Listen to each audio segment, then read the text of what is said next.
E aí, mais uma análise de hoje? Hoje vamos falar sobre VISC11, um fundo imobiliário de shopping que está muito descontado, mesmo sem ter uma alavancagem tão grande como os outros. Então vamos dar uma analisadinha como é que tá o fundo. Aqui no relatório do mês de novembro dele, a gente já começa com a taxazinha bem marota aí, porque até R$ 1 bilhão, ou seja, até o valor de R$ 1 bilhão, ele recebe 1,35, e aí depois que vai e passa do 1 bilhão até o 2 bilhões, ele recebe 1,20. E aí depois do 1 bilhão, dos 2 bilhões mais ou menos, 1 bilhão e 200, não, 2 bilhões e 200 que ficam sobrando dos 4 bilhões que ele tem, ele pega 1,05. Então, ele pega de 2 bilhões, ele pega uma taxa entre 1,35 e 1,20, e aí dos outros 2 bilhões ele pega uma taxa de 1%, ou seja, na média aí da brincadeira, fica uma taxa maior do que 1,10, né? Então é isso que importa pra gente, que é uma taxazinha marota para conseguir dar mais dinheiro pra gestão. E aí aqui no fundo, é interessante a gente já sair comentando aqui que as vendas por metro quadrado do shopping cresceram em 11%. Então assim, o portfólio de shopping deles, como vocês vão ver, não é espetacular, principalmente as maiores exposições. Porém, é um portfólio que tem dado um resultado interessante do último ano para cá. Tanto porque no último ano estava meio ruim, agora voltou à média e melhorou um pouquinho. Tanto porque o setor todo de shopping está melhorando como um todo, né? Então tem esse ponto para a gente comentar também. E aí, se a gente for falar da Same Store Sales, que é a venda das mesmas lojas, teve um crescimento de 5%, basicamente para repor a inflação. SSR, que é o aluguel das mesmas lojas, né? Same Store Rent, cresceu em 3%. Então, basicamente, para repor a inflação também. E a inadimplência líquida e os descontos. A inadimplência líquida é todo lojista que não paga o shopping, e desconto é todo desconto que você dá para o lojista para ele poder se adaptar, para passar por um momento difícil, entre outros pontos. Então, esses dois indicadores aí estão em patamares bem tranquilos, bem saudáveis, em 2% de desconto e inadimplência líquida negativa nesse mês. Mas a inadimplência líquida aí ela tá bem baixa também. E a gente tem a taxa de ocupação, que está em 94%, sendo o melhor indicador desde dezembro de 2022. Se por um lado mostra que o portfólio do fundo em dezembro de 2022 já estava com a vacância menor do que isso, e por conta disso já dá pra ver que o portfólio de shoppings não é aquela maravilha. Por outro lado, pro fundo ele tá no melhor momento desde 2022, então um ponto interessante pra gente comentar. E falando sobre esse mês de outubro, né, o mês de novembro e outubro agora, ele pagou os 64 milhões que ele tava devendo da aquisição do Shopping Via Sul lá no ano passado. Há um ano mais ou menos ele comprou a participação no Shopping Via Sul, e aí pagou agora o valor de 64 milhões nesse mês por conta, e um ponto interessante, ele não teve que pagar a correção de IPCA. Então, normalmente, quando é feita essas vendas assim, a prazo, e tem esses mecanismos, sempre tem uma correção por IPCA, uma correção monetária, de inflação. Porém, nesse caso não teve. E isso é muito interessante, muito bom para o fundo que ele conseguiu fazer isso. Aí, no geral, você pode falar, pô, então tá muito interessante. Aí a gente já volta para a DRE, a gente já sai daquele mundo de brigadeiro, daquele céu de brigadeiro, aquele mundo de panetones e algodão doce, e aí a gente volta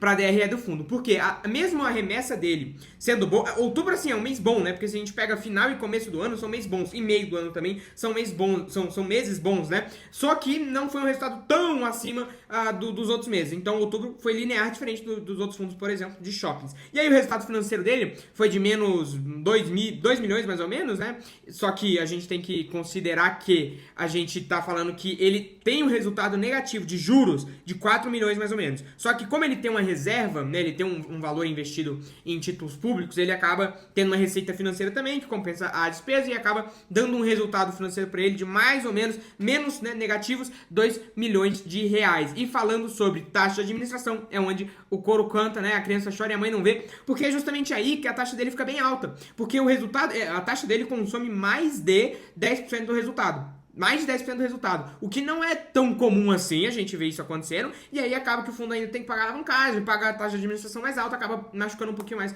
o resultado do fundo. De toda forma, nesse mês agora de novembro, outubro, ele teve um rendimento abaixo do que ele distribuiu, porém, ele fez um manuseamento, né? Porém ele ainda tem uma reserva de 0,33, e ele fez um manuseamento de forma, se por um lado, esse manuseamento de dinheiro que ele ganhou no começo e final do ano, como vocês podem ver nesse gráfico aqui, nos meses de novembro, dezembro, janeiro, a gente tem Ano Novo, tem Natal, tem, né, enfim, tem um monte de coisas, Halloween, tem um monte de coisa, um monte de Dia das Crianças, em outubro, né, então tem várias coisas ali acontecendo nesses períodos, e é onde o shopping consegue ter um ótimo resultado. E aí eles têm que fazer uma linearização desse resultado para os próximos meses, que vão ser períodos de vacas magras, digamos, né, então ele vai ter que fazer essa linearização para manter o dividendo mais estável e dar um guidance. E a linearização que ele fez nesse ano de 2024 foi o contrário do ano de 23. Porque nesse ano de 2024 ele priorizou entregar o resultado já de uma vez no começo do ano, no primeiro semestre, e no ano de 23 ele priorizou entregar no final. Se por um lado a entrega no começo do ano, agora em 24, permitiu com que ele fizesse a emissão, inclusive dos fundos de shoppings, vários fizeram a emissão no meio do ano, e o VISC11 acabou não conseguindo porque é um fundo que está muito descantado, tá 0,7 do VP. E aí você me pergunta, Rafael, se esse fundo não tem uma alavancagem tão alta e o portfólio deles é até ok, por que ele está tão descontado? Aí a gente está falando um ponto, o portfólio dele, mas outro ponto é a Vinci, né? Porque além da taxa cara, a Vinci ainda é uma gestora que não tem uma boa fama, né? É uma gestora mais ou menos e acaba que os fundos dela ficam mais descontados do que os outros. Então, embora a alavancagem seja menor do que o de XPML, por exemplo, metade da alavancagem do XPML esteja numa condição financeira muito mais tranquila, que normalmente quando o fundo está alavancado, o PVP dele cai mais, porque o pessoal tá vendendo mais, não quer tanto fundo assim, cobra um deságio maior. Da mesma forma, não é o que acontece aqui, e mesmo assim ele tá com um deságio bem alto, por conta da Vinci. Então, é basicamente isso, não tem muita explicação. E aí, então assim, embora eles pudessem ter feito uma emissão ali no meio do ano, eles não conseguiram por causa que é a Vinci, aí o fundo ficou abaixo do VP e toda essa história. Porém, se ele conseguisse distribuir esse rendimento agora, no meio do ano, ele poderia ter feito a emissão aí. Então, ele acabou entregando tudo no começo do ano para poder fazer a emissão, só que ele poderia ter linearizado. Mas enfim, vamos ver o que ele faz para o ano de 2025. E aí, comentando um pouco mais sobre como é que tá as negociações, né? Você vê que o número de cotistas ele tá bem estávelzinho, assim, segue linear e o volume tem caído. Então, assim, o pessoal que tava querendo vender, tava afobado para vender, já vendeu, já saiu. Agora o pessoal tá mais tranquilo, falando, não, tudo bem, vamos ver aí, porque chega um momento que o fundo, ele tá tão barato que se cair mais, é xepa, né? É barganha. E ele não consegue cair mais que isso, porque se cai mais que isso, alguém vai lá e compra, porque não faz sentido nenhum. E comentando sobre a questão das alavancagens dele, agora sim é um ponto interessante da gente comentar, é um fundo que, assim como o MAL11, eu vou deixar o vídeo aqui no card junto com o do XPLG, é um fundo que ele tem uma alavancagem, se você parar para analisar, líquida, bem baixa. O MAL11, ele tem uma alavancagem líquida quase que zero, vou deixar o vídeo no card aqui para você assistir. Já o Vice aqui, ele tem uma alavancagem de mais ou menos 600 milhões, já considerando earnout, se você não sabe o que é earnout, e por que o XPML não considera, né, uma malandragem da XP Asset para não considerar o earnout, para poder diminuir ali a alavancagem dela, tem um vídeo aqui no caso para você assistir, mas já considerando o earnout, aí sim o ponto positivo aqui para Vinci, que falou que tem um earnout, avisou, fez ali a continha direitinho, mostrou o valor inteiro, aí bom ponto para Vinci. Ele, já considerando o earnout, dá uma alavancagem de mais ou menos 600 milhões. Só que desse valor, ele tem também uns mais ou menos 280 milhões em caixa, e esse valor em caixa tá em títulos públicos. Então a gente já tá falando que cai aí uns 300 milhões de 600, fica uns 320 milhões de reais, porém ele ainda tem 100 milhões de reais mais ou menos para receber de vendas que ele fez. Então ele tem esse dinheiro ainda para receber nos próximos anos, que vai dar uma alavancagem líquida para ele, 320 milhões de alavancagem, né, tirando os títulos públicos, menos esses 100 milhões, uma alavancagem líquida aí de 220 milhões de reais. E aí se a gente pegar os maiores CRIs aqui, é o CRI do portfólio Ancar e o CRI de Campinas. E aí a gente tá falando que boas as taxas são ok, são taxas interessantes ali, o fundo conseguiu fazer uma alavancagem de certa forma interessante, e a maior exposição com certeza é ao CRI do portfólio Ancar, 70% das dívidas dele tá no CRI do portfólio Ancar, e aí tem os outros 20% no Campinas. De toda forma são boas alavancagens, essas duas aqui também, mas são bem irrisórias. E aí a gente tem também essa questão do earnout. O earnout, ele é pro Praia da Costa, que foi comprado no ano passado, se eu não me engano, e aí agora ele tem que fazer um provisionamento de mais ou menos 30 milhões para ser pago para os vendedores do shopping Praia da Costa. E aí ele vai pagar isso em fevereiro de 2025. Aqui, mais um ponto positivo para Vinci, que conseguiu mostrar com clareza e transparência o cronograma das obrigações do fundo. E ele mostra o que é principal, ele mostra o que é juros. E aí a maioria dos fundos hoje não vão ter coragem de mostrar isso, porque é justamente esse ponto de que você, mostrando ali, a pessoa corre, né? Então a Vinci aqui mostrou, porque tá tranquilo, a dívida dela tá controlada, tá num patamar de mais ou menos 14%, então tá tranquilo, né? Tá tranquilo, ainda mais por conta dessa questão da dívida líquida da dívida líquida ser baixa, né? Não ser tão alta assim, porque ele tem esse valor em caixa. Então, assim, muito bom, mais um ponto positivo para a Vinci aqui, mostrando isso. E aí, a gente também tem as métricas, né? O NOI, que é o Net Operating Income, mais ou menos o lucro operacional cresceu em 11%, sendo 93 reais por metro quadrado no mês de outubro. Bom ponto aí para o portfólio do fundo, mas eu já comentei lá no início, né, que de uma certa forma mostra que não é um portfólio tão bom, porque ano passado estava mais ou menos, agora deu uma melhoradinha, mas continua na média, enfim. E as vendas também subiram, mas assim, não passa de uma reposição da inflação, tanto as vendas quanto os aluguéis, e aí a inadimplência líquida e os descontos também em patamares tranquilos. A taxa de ocupação já foi melhor, de toda forma tá tá na média, um pouquinho abaixo da média, tá na média aí mais ou menos a taxa de ocupação, mas dá pra melhorar, ainda dá pra alocar isso daí, e não sei por que não estão dando força máxima pra isso, porque a Vinci, você não é gestora, que ela teve bons pontos aqui no relatório dela, o fundo tá sendo bem gerido em questão de alavancagem, e até mesmo de linearização de dividendo, de guidance, ela tá seguindo guidance, então assim, a gestora que nesse fundo, é um dos maiores fundos dela, ela tá se empenhando para não fazer cagada. Só que ela poderia se empenhar para dar um resultado bom. O que seria fazer isso? Por exemplo, você chegar e ter uma média de ocupação maior, você chegar e você conseguir patamares maiores de vendas, alguma forma de conseguir, principalmente a taxa de ocupação, que é algo que depende exclusivamente dela. Então, conseguindo fazer isso seria muito interessante para a Vinci, parar de fazer cagada, mas não só isso, como começar a fazer grandes acertos. E aí o fundo, a gestão começaria a ser vista com melhores olhos do que ela está sendo vista agora, porque é uma gestão que não é... Nesse fundo aqui, é que nem o BTLG, vou deixar o vídeo aqui no card também. Nesse fundo aqui é especial, eles cuidam como se fosse ali o filho menor, né? Então eles têm um carinho ali, tem todo o cuidado. Agora nos outros fundos aí, cada um que se vira também. Mas falando agora do portfólio dele, a maior exposição é ao Prudent Shopping, depois Porto Velho, Campina Shopping e Praia da Costa. Inclusive Praia da Costa é o que está na thumb aí.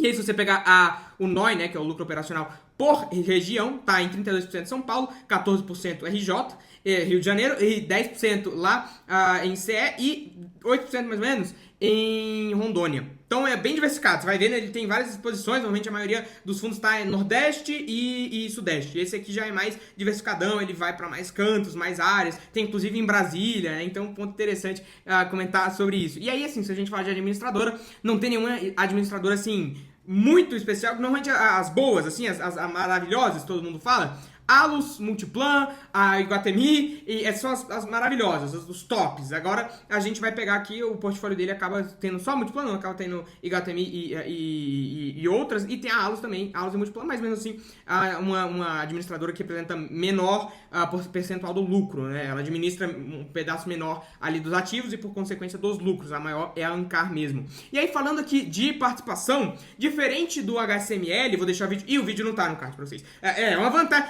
Inclusive, por que o vídeo não tá no card? Esse vídeo vai ser soltado aí no dia 23 de dezembro, então já sai. Mas por que ele tá já programado, mas eu achei que tava no card e não tava? Porque a gente tem a nossa comunidade. E a nossa comunidade é justamente esse lugar onde você vai poder ter acesso às minhas análises adiantado. Então, antes de vir aqui pro YouTube, o conteúdo já fica disponível lá. Então, se você quiser ter esse acesso antecipado às análises, não tem que ficar esperando, eu vou deixar o link da comunidade aqui na descrição. E além disso, a comunidade é um local que eu consigo analisar o fundo que você me pedir, dou essa análise adiantada pra você.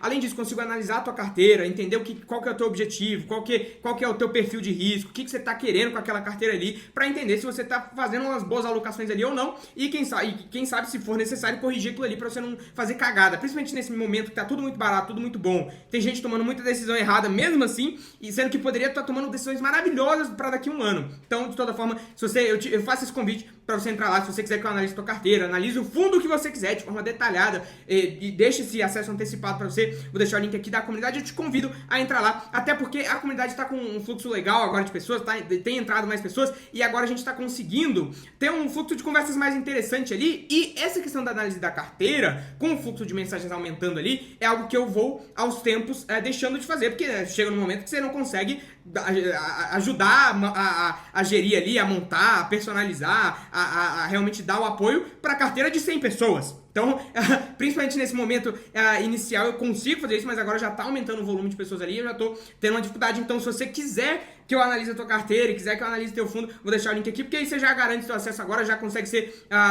pegar esse tempo em que eu ainda consigo analisar a tua carteira e o fundo que você quiser, fechou? Então, te convido a entrar lá na comunidade, se você achar que faz sentido para você ter acesso a isso, fechou? O link tá na descrição, já falei sobre isso, então agora tô te esperando lá, pode ser? Tô te esperando lá, se você tiver com qualquer dúvida também, eu respondo lá, a gente tem um grupo de WhatsApp, tem uma plataforma, de toda forma, vamos prosseguir aqui com o VISC 11. O VISC 11 é muito interessante porque ele tem, diferente diferente do HSML e do MOL11, ele é minoritário na maioria dos shoppings que ele tem, ele só é majoritário em 30% dos shoppings que ele tem, né? Ele tem um controle total ali do shopping em 30% dos shoppings totais dele, e do shopping não, da receita, né? E acaba sendo, a receita ela tá correlacionada com o ativo também. Então 30% dos shoppings aqui para simplificar, e é minoritário em 70%. A gente já vai dar uma analisadinha. Por que acontece, né? São 30 shoppings, e aí os shoppings de maior exposição, que é o Prudential Shop, ele tem 100%. Já o Porto Velho, ele tem 49%. Não é majoritário, mas já é relevante.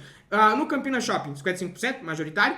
No Shopping Praia da Costa, majoritário também. E aí, se você for descendo para as primeiras exposições ali do fundo, né, os shoppings de menor importância, de menor valor aqui para o fundo, vai cair nesse percentual. Então, se você descer aqui no final, você vai vendo que ele tem uma participação quase que irrisória, né? A participação dele é 7%, 17%, 5%, 6%, então vai diminuindo, né? Ele vai ficando mais... É porque foram as locações iniciais. Inclusive, se você analisar aqui, eu só achei interessante que o Shopping Conjunto Nacional lá de Brasília, ele é mais baixa renda, baixa média renda, então, mas eu convivi, fui nesse shopping vários anos, é grandão, então achei interessante comentar sobre isso. Só um ponto pessoal. Mas, se a gente for pegar aqui os principais ativos, os principais shoppings que ele é majoritário, não são shoppings uau. Nenhum portfólio de shopping supera o portfólio do XPML. Nenhum portfólio de shopping supera o do XPML que eu conheci até agora. Vai que é um fundo de 100 milhões de patrimônio lá na Pindaíba, aí a gente também não posso comentar sobre eles. Mas dos fundos grandes, nenhum supera o XPML, e o VISC11 ele fica lá nos últimos. Dos top 5 ele fica lá nos últimos, né? Infelizmente, até por isso tem esse deságio também. Mas assim, se você descer, os principais são... mais ou menos. Agora, se você for descendo, claramente você vai encontrar exposições menores. Por exemplo, Natal Shopping, ele tem 30%. É um shopping interessante. A gente tem também o Vila Romana, só que ele só tem 20%. Aí você tem também, cadê o Madureira, mas ele só tem 20%. A gente tem o Minas também, mas ele só tem 10%. Então, acaba que os shoppings que ele poderia comprar já estão nos outros fundos, né? Os shoppings interessantes e bem conceituados que ele poderia comprar já estão nos outros fundos, então ele acaba ficando ali com a sobra, né? Não que isso seja ruim, porque você paga barato de um lado, mas também a valorização daquele ativo ali, se não for o mesmo esquema que a HSML faz, que inclusive é genial.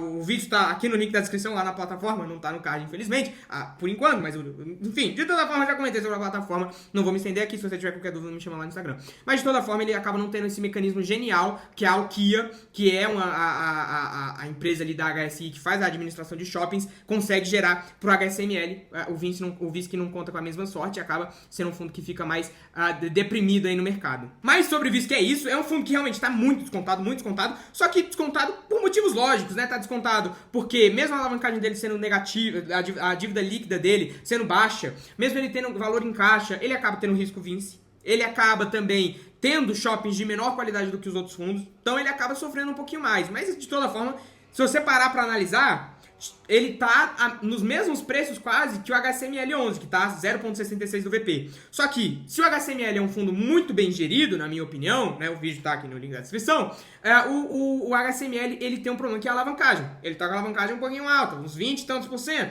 Então a gente já vê com o pé um pouco atrás, mas mesmo assim tá muito descontado. Então, se você acha interessante o VISC11, ele seria um fundo muito interessante para diversificação.